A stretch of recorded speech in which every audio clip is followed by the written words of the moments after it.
the people who are going to speak with this panel. I'm very happy to be here with you guys. Let's welcome Filipa, which is a property manager from Portugal. And now let's welcome Rémi from Iago. And Fausto Vieira from Press Labs.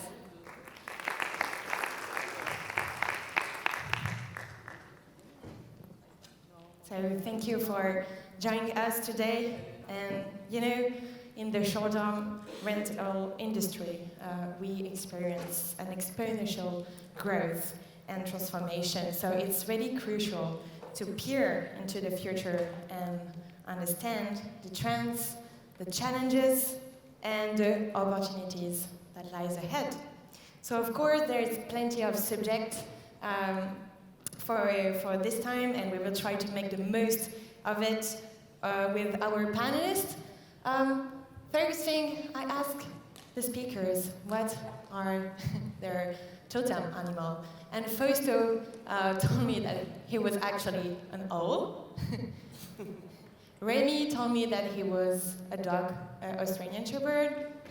Yeah, and something personal from Filipa. When I asked her what is your total animal, she told me that she was actually a vet. Very unexpected things. So we only have 25 minutes to make the most of this panel session, and we will add a 5 minutes Q&A at the end. So let's talk about technology. As you know, we are all experiencing it in the short-term industry. And I have a question for you guys. What role are emerging technologies such as IA, new softwares, or innovative platforms play in shaping the guest experience and property management? Who wants to start? Go. I think I'm not fully sure what it is, but because there's so many things, we call AI so many things. So I think that it is reshaping on the way we do things, but it's also becoming a challenge because if we were up to date already with all the technology, I think it will be easier. But in reality, a lot of us are not up to date. We are still, for example, implementing systems that we should use for 10 years ago, for example, and now from one moment to the other, there's a boom in terms of technology. The speed of innovation gets much faster, and we have to keep track of it. Like, we need to update it a little bit forced and not by our own decision. And sometimes it's hard from going from step 1 to step 5 immediately. So we didn't went to step 2 or 3 or 4, and then from one moment to the other, we are forced to go to step 5. That's why so many people get confused about AI. Say like, okay, what is AI? What exactly does it do? How does ChatGPT works? Does it have really a brain working? Like, how does it work? So at the end, I think the challenge, in my case, it's not the use of it, it's understanding that we skip some steps. Not all of us, of course, but a lot of us. We skip some steps, and now it's hard to get up to date with such a speedy innovation. You're right, and what is quite fun today is to talk about AI, but in fact, what we can see today maybe is that at Iago we met with a lot of people talking about digital, and now we are talking about AI, but we know that people are asking, how do I get digital first? And then now we are talking about AI. Okay, calm down, and now try to start somewhere with the digital way to improve the guest experience. This is, I think, the main point, to improve the whole customer journey, and of course we need to help the property managers in that ways. And it's not only to have a ChatGPT and if I put a chatbot, it will be okay, I will send automatic messages and so on, but it's not enough. We need to think about how we are guests in the first side. Of course, we are welcoming new guests, and what we are thinking in our heart about how we feel when we go in a new place, discovering a new place, and what we like to have. And in that way, there is a first step to go, okay, maybe I need to anticipate first to improve the whole customer journey, and maybe I need to schedule the right moment, schedule the right elements to improve with the digital way, and then to think about maybe automate the whole guest experience with one day a AI, because when we were discussing before COVID, digital was a PDF. It was, oh yes, I do digitalize my customer journey. I send a PDF. And now we are talking about how do you improve and implement a ChatGPT. Okay, so as you said, first of all, this is a huge difference now, and we need to speed up, and we need to help people to improve that customer experience. I'm sure you're okay with it. Yes, on my point of view, as a property manager, when people talk, do you use AI? And I think AI, ChatGPT, but then I think I use Price Labs. So Price Labs definitely has AI, or a digital guidebook can have had AI, or a chatbot can have. But we need to know exactly how to set up, because AI needs to be set up. So it can help us. I use ChatGPT a lot to reply to reviews. ChatGPT is much more polite than I am. So if I have a review and I'm not happy with a guest, I ask ChatGPT to help me, and it definitely writes better replies than I would. Or if I have a listing and I want a better description, I can ask ChatGPT, can you write a description for this villa near the golf course? And he writes a good description. Then I adapt to the villa. But we need to take more steps to evolve. And just to add something, we also need to learn how to use the AI tools, okay? Like, we can use ChatGPT, there's no problem. Of course, we cannot trust 100% in ChatGPT, right? It's to help us in one step, that is creating, like, the structure. But then we have to give a little bit of form to it. Like, all the tools, every tool, it's not to replace you, it's to help you. If you learn how to use it as something to help, it's useful. If you think that it will replace you, at some point it will create an issue and it's not really a help. Yeah, saves time. The thing is saves time, and I was discussing yesterday with someone I know he's here. He was used to send a lot of messages, automatic messages. It's easy, it's the first step. I send automatic messages. And in the future, we will have mood detection to see how the guests will react. So we are starting to work on it, but at the first time, maybe we need to think about, as a guest, do I like to receive 10 messages before I arrive in the place? Of course not. Of course not. So reduce the number of messages, one info per message, then send your guest to the right area that will get all the instruction required to improve, of course, the whole journey. And maybe I think everyone now is watching TV on demand with Netflix and so on. So, of course, the video guides are important. So it's a mix. It's not only automating with boards and stuff like that, but it's also give information and good content. And in that way, ChatGPT will help us to create that content. You know, the boats and the AI needs to be a tool, like you said, a tool to help you saving time, but not replace you. Give you the time to give more services to your customers and to be in a more human approach and not only bots to boats. Great. And how, business are growing, but you have more technology, but you have to stay in touch with the guests. Does technology tears apart the guest experience from you as a property manager, for instance, Philippa? No, technology helps a lot. But like Fausto said, I will not put technology in front and let the technology deal with the guest. No, we need to be on the back end. We need to personalize the technology.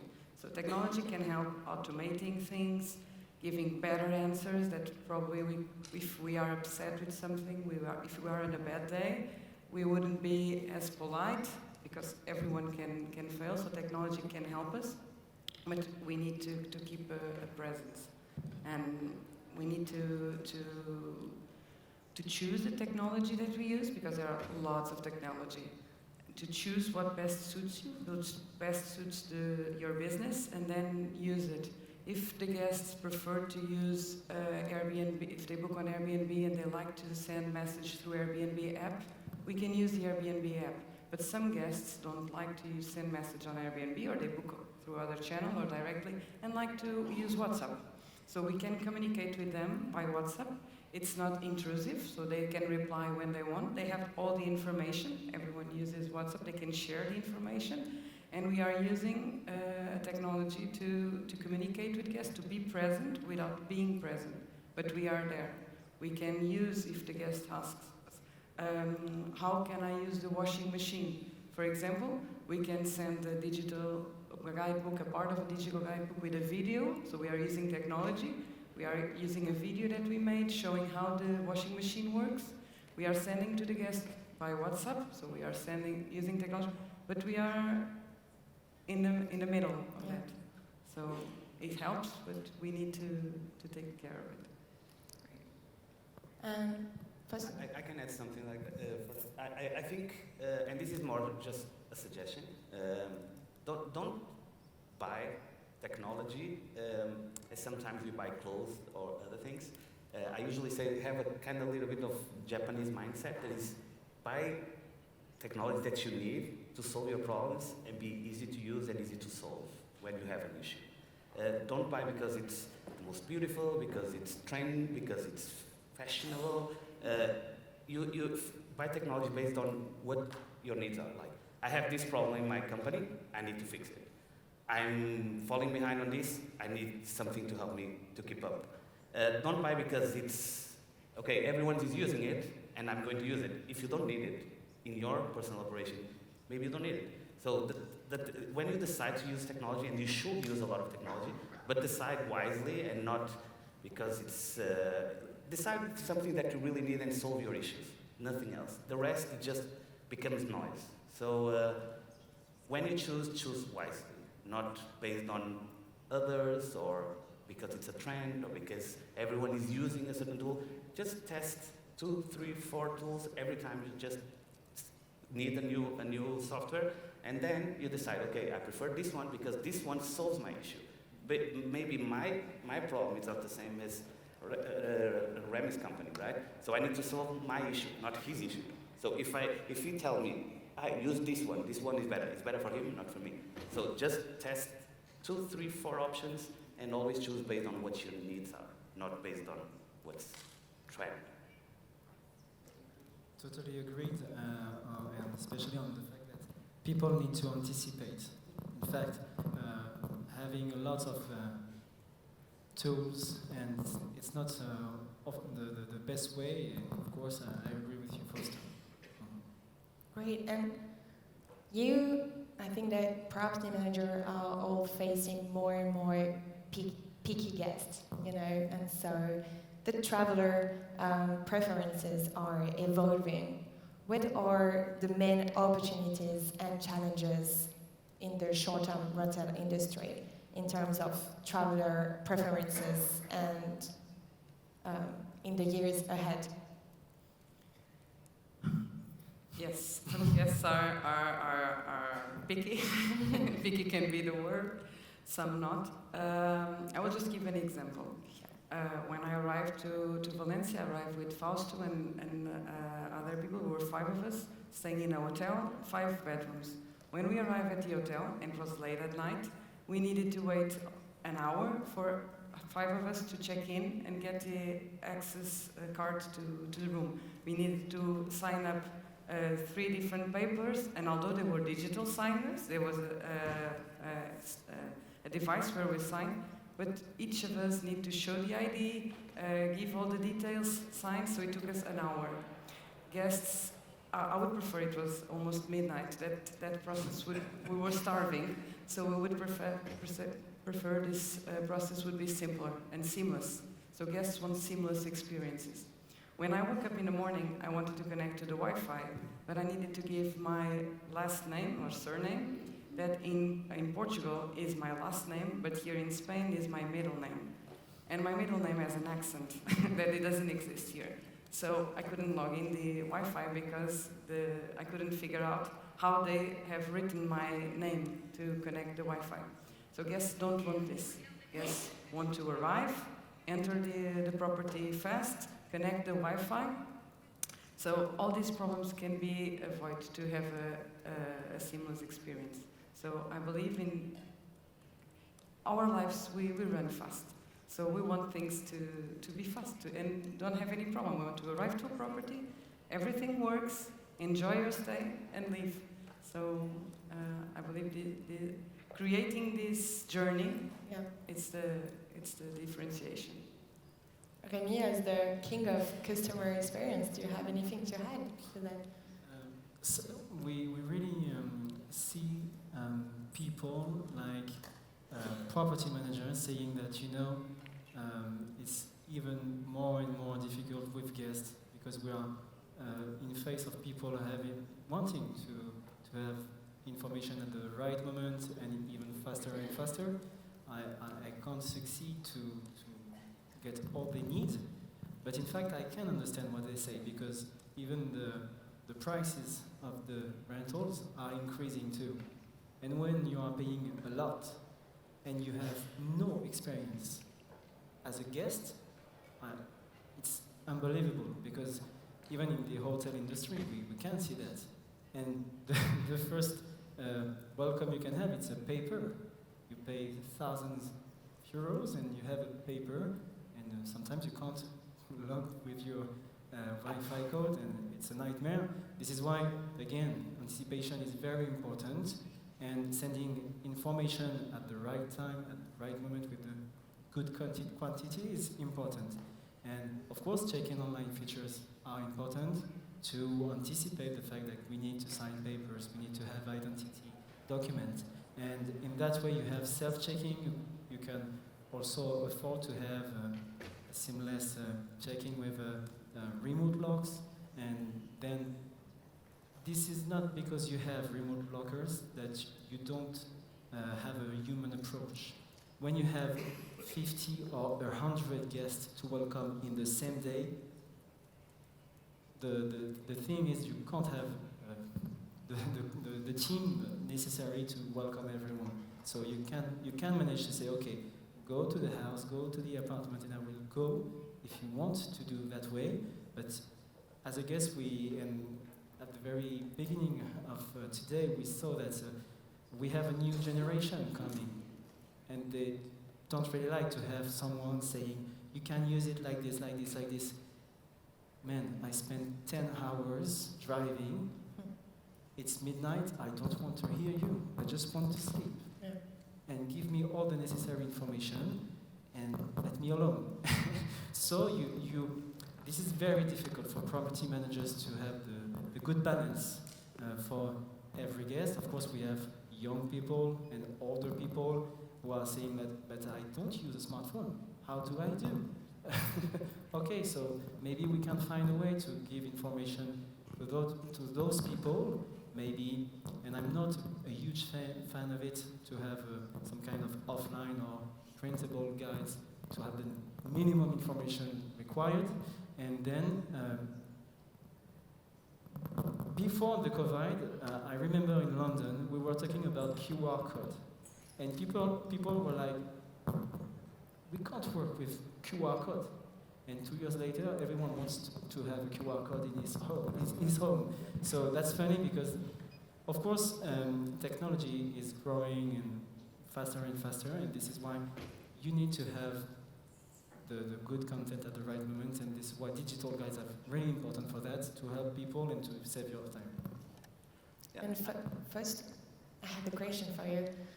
How can data and insights meet traveler preferences? Well, I think there's various approaches, right? You can use it for a better pricing strategy, for example, and implement that, like in terms of booking window, etc. But if we focus more on guest experience, I will say that if you have data and you have your strategy, I know that sometimes it's hard to have one size fits all. So sometimes we have one apartment and we furnish him and we prepare him and we think that it will work for everyone. That's not the case. Like if it's someone that just comes for a couple of days for business and he will not be at the apartment, he just wants a nice bed, a nice shower and done, right? And a nice internet. He will not use the rest of the apartment. But if it's a digital nomad that wants to stay 1 month, he will need a working place, he will need maybe a better chair to work, 5 hours or 6 hours, 7 hours a day.